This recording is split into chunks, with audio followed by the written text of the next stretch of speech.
नमस्कार मेरे प्यारे सीबीएसई के छात्रों। आप इस समय लगे हुए हैं तैयारी करने, कोई 10th के बोर्ड के एग्जाम की, कोई 12th के बोर्ड के एग्जाम की। तो उन्हीं प्यारे सीबीएसई छात्रों के लिए एक संदेश है, एक वीडियो के माध्यम से।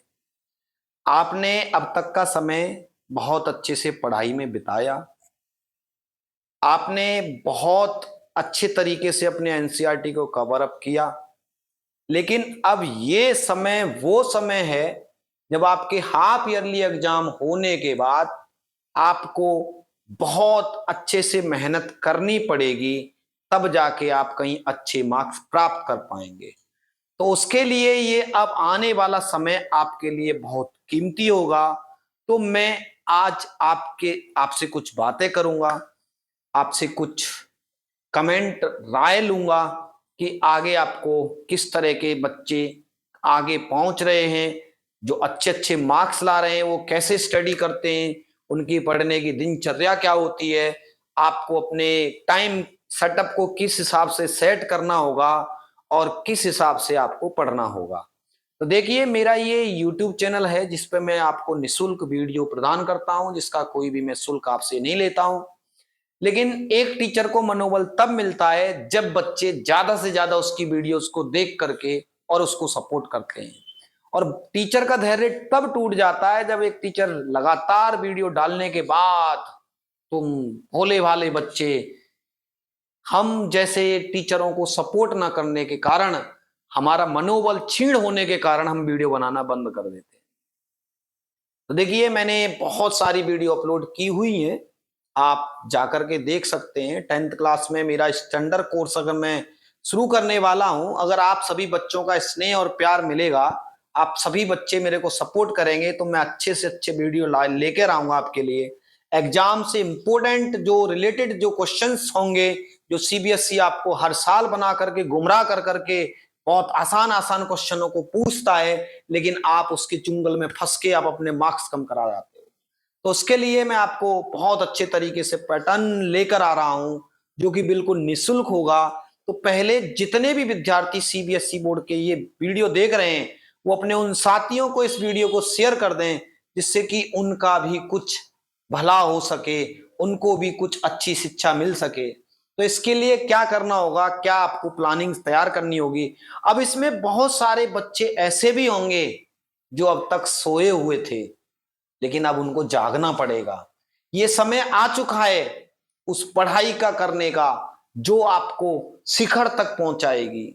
और आपका शिखर होगा अच्छे अंक प्राप्त करना, एक अच्छी नॉलेज ले जा करके बोर्ड एग्जाम में जब आप बैठेंगे तो आप बहुत अच्छे मार्क्स प्राप्त करेंगे। इसके लिए क्या करना है, उसके लिए आप प्लान बनाएंगे पहले कि आपको सभी विषयों को बहुत ज्यादा इंपोर्टेंसी देनी है।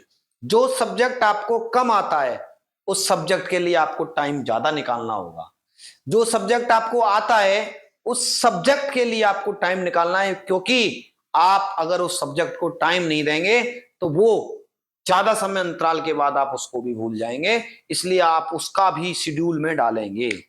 तो देखिए, जो भी बच्चे निराश हैं कि अरे हाफ ईयरली एग्जाम आ गए, मेरी तो कोई भी तैयारी नहीं हुई अभी तक, अरे बोर्ड एग्जाम के मात्र और मात्र कितने महीने रह गए, 4-5 महीने बोर्ड एग्जाम के रह गए, अब मैं क्या करूं। अरे अब आपके पास करने के लिए बहुत कुछ है। अगर तुमने अब भी ये सोच लिया है कि मैं क्या करूं, तो आप जीवन में कुछ कर ही नहीं सकते। और अगर आपने ठान लिया है तो आप बहुत कुछ कर सकते हैं। कहते हैं ना, मान लिया तो हार है और ठान लिया तो जीत है। तो मेरे प्यारे विद्यार्थियों, आपको मानना नहीं है, ठानना है। तो इसके लिए क्या करना होगा, चलिए अब हम विस्तार से आपसे बातें कर लेते हैं।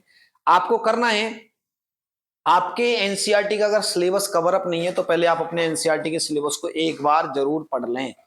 वो विद्यालय में अगर पूर्ण हो चुका है, जो बच्चे ट्यूशन में पढ़ रहे हैं, सब बच्चे अपने कहीं ना कहीं किसी ना किसी प्लेटफॉर्म से तैयारी अवश्य कर रहा होता है। तो मैं आपको ये नहीं कह रहा आप इसी प्लेटफॉर्म को चुनिए या उसको चुनिए, जो आपको अच्छा लग रहा है, जो आपको अच्छा पढ़ा रहा है, जिसकी आपके अच्छे समझ में आ रही है। चाहे वो आपका स्कूल का टीचर हो, चाहे आपकी कोचिंग का टीचर हो, चाहे आपके यूट्यूब का टीचर हो, चाहे कोई आपका ऑनलाइन कोर्स वाला हो, जिससे भी आपके समझ में आ रहा है, जो भी आपको अच्छा लग रहा है, आप उससे पढ़िए।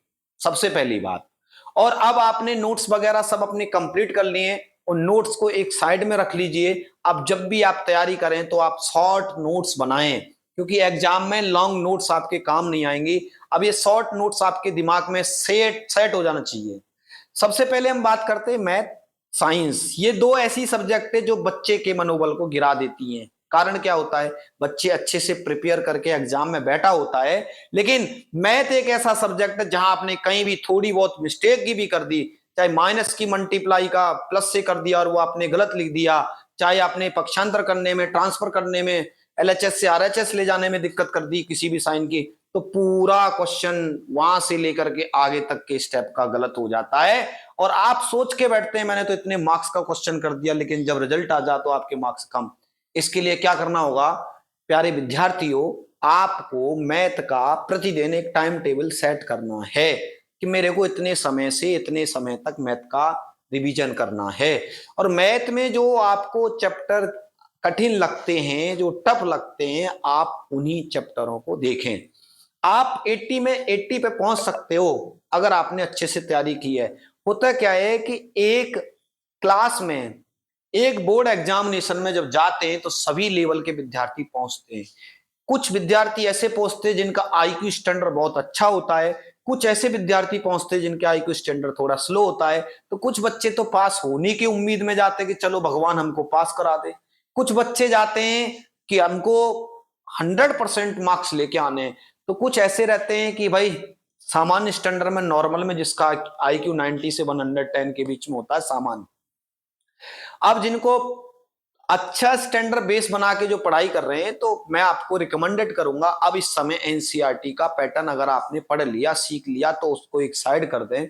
अब शुरू हो जाएं आप एक्स्ट्रा क्वेश्चन करने के लिए, और आप उनको कर सकते हैं। विभिन्न विभिन्न प्रकार के राइटर हैं, आप किसी भी बुक को कर सकते हैं, बट वो सीबीएसई उसको अफोर्ड करता हो, सीबीएसई द्वारा वो पंजीकृत हो, सीबीएसई उसको मान्यता प्रदान करता हो, ऐसी बुक को पढ़ें। जैसे आर.एस. अग्रवाल हुआ, आर.डी. शर्मा हुआ, और बहुत सारे हैं, आप उनको पढ़ सकते हैं। जब एनसीईआरटी करने के बाद आपने आर.डी. आर.एस. को कंप्लीट कर लिया है, तब आपको लास्ट के 2 महीने या 1.5 महीने पीवाईक्यूज पे ध्यान देना है, प्रीवियस ईयर क्वेश्चन पेपरों को लगाना है। तो मैं भी आपके लिए हेल्प करता रहूंगा। जिस भी प्रकार की आपको वीडियो चाहिए, जिस भी टॉपिक की आपको वीडियो चाहिए, आप कमेंट कर देना, मैं उसी टॉपिक को लेकर आपके सामने उपस्थित हो जाऊंगा। तो इस तरह से आपने मैथ का शेड्यूल बना लिया, फिर आप अपनी साइंस का शेड्यूल बनाएं। साइंस में जो भी टॉपिक आपको टफ लगता है, पहले आप उनको नोटिस कर लें, उनके एक अलग से हैंडमेड अपने नोट्स बनाएं बढ़िया तरह से, और आप उनको याद करना आरंभ कर दें। कहते हैं ना, जब आरंभ ही प्रचंड होगा तो फिर जीत तो बहुत ही शानदार होगी। जब आरंभ ही आपने स्लो किया, तो आरंभ हमेशा प्रचंड होना चाहिए।